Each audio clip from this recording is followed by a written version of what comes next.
suspect there may be many in this room who think that the government denies the possibility of an oil supply crunch and that it does little to reduce the risk. I want to explain very briefly why I believe that view is wrong. My name is Chris Barton. I look after the International Energy Security Team in the Department of Energy and Climate Change. I have 3 points to make in 3 minutes. First point, we don't know what the future of oil supply and demand will be, but we do recognise the risks.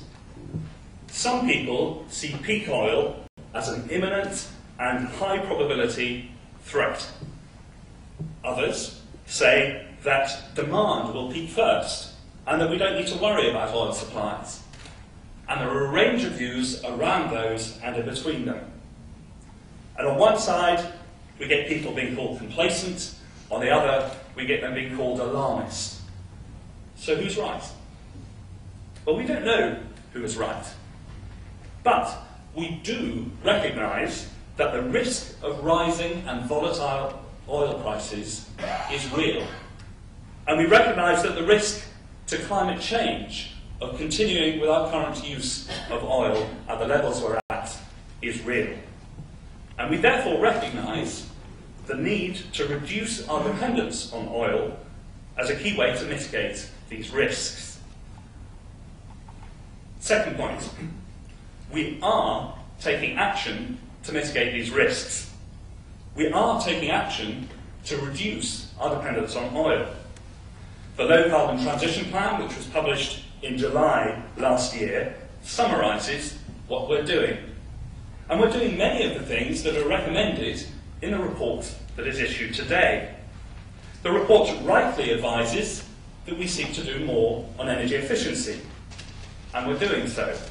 It rightly advises that we promote technological developments, such as electric vehicles, and we're doing so. It rightly advises that we stimulate renewable energy, and we're doing so. We recognise the risk, and we are taking action to mitigate it. But, third and final point, we need to work together to do more. Part of that more is to put into practice the plans that we've already laid out, to move from strategy to delivery. But we may also need to do more than we've already planned. We're doing some of the things recommended in the report today, but we're not doing all of them. Should we be? Well, we need to work together on that. Today's report suggests that the government set up a forum with industry to examine these issues. As it happens, we're already in discussion with the Energy Institute about doing just that. We need to work out the details, but the aim will be to get a small group of experts from a range of different viewpoints to discuss practical solutions to the risks we face. So we don't have a firm view on what the future holds for oil supply and demand, but we do recognise the risks. We're taking action to mitigate those risks, and we want to work together to do more. Thank you.